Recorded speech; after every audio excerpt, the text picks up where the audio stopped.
The law of attraction is alive and well in our lives. You've probably seen it at play in your own life here and there. You can get to a point where you're using it more and more to your advantage, but when we're attracting narcissists, something's wrong, right? So in this video, we're going to talk about the law of attraction and how it works with attracting unwanted relationships like those with a narcissist, manipulator, or other emotional abuser. I've seen a few things in my own life that I want to share with you, and I want to hear your experience too. So let's jump in.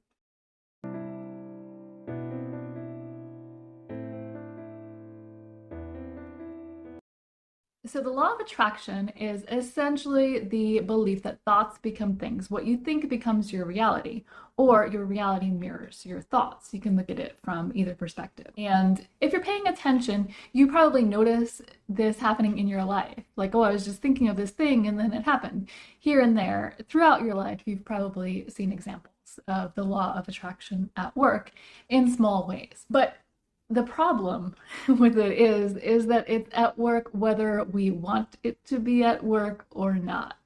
So when you're thinking about things that you don't want, if you're putting all your focus on that thing, you are likely going to attract it into your life.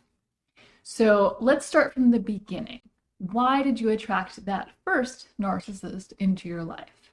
And if it's a parental relationship or a relationship you had as a child, it's kind of a different story. You didn't necessarily attract it.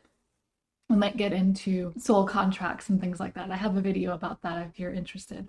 But in this video, we're focusing more on the adult relationship. So as an adult, you are most likely attracting this manipulator into your life because you have lessons to learn.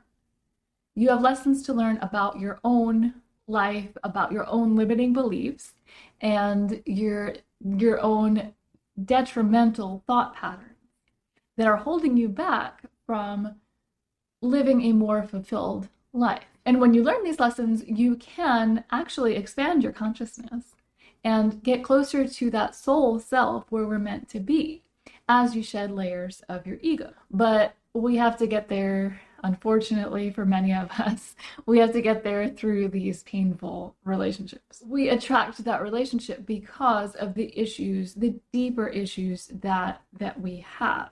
So we attract somebody who is going to show us those issues. And I think it's a little bit deeper than the thoughts become things. But as you recover, when you finally realize that all this toxicity was actually abuse, and you start doing the work, there's another danger.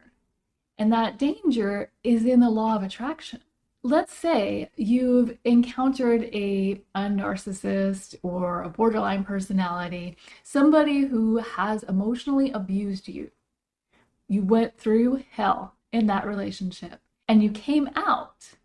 You came out and you did the work. You learned the lessons. You looked within to figure out what needed to change within you, what thought patterns you had, what maybe issues you weren't dealing with that you needed to deal with, and you start doing the work. But at the same time, you're obsessing over narcissism or cluster B personalities. You're obsessing over what you think this person has that caused them to abuse you. And that can work with the law of attraction to bring it into your life. And it seems terribly unfair, right? Because you're there, you're doing the work, but yet you're still attracting narcissists into your life. And this happened to me, and it was actually kind of a funny thing.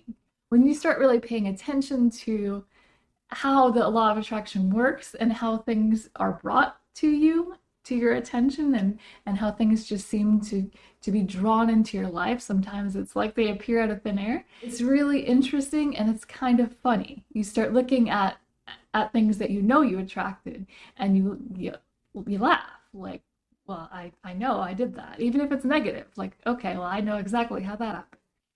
And this is one of those cases for me. So I was in this period where I was obsessing over narcissism. Covert narcissism. What is it? What are the signs? How do I avoid attracting more narcissists? It's just really ironic, right? But I was obsessing over it, and I was thinking about the ways that emotional abuse worked in my previous relationship and all the things that had happened. And really, I mean, I was watching all the YouTube videos about it, which are really, really helpful to a point. But if you take it too far, I believe you may attract a narcissist, and that is exactly what happened to me. And it was kind of a funny experience because I was sitting at Starbucks and I was working on my laptop, and somebody came up, just asked to sit with me, and I quickly saw that boundaries meant nothing to this person. Nothing. This person showed very, very clear signs of narcissism. You can't diagnose somebody within, with a 30-minute conversation. But all signs kind of pointed to covert narcissism, and whatever it was, man did not respect boundaries. There was no danger. I can laugh about it because there was no danger in me falling for it, but I could see the law of attraction at play there. The moral of this story is that it's okay to learn, and it's actually really helpful to learn about emotional abuse, what it looks like, what it feels like, what it does to you emotionally, and the common traits of cluster B personalities, so you can get a sense for what you have been dealing with. But at a certain point, when you start healing, it's probably time to pull back on that, or you may attract other narcissists, because thoughts really can become things, and we don't want to attract more narcissists in our lives, right?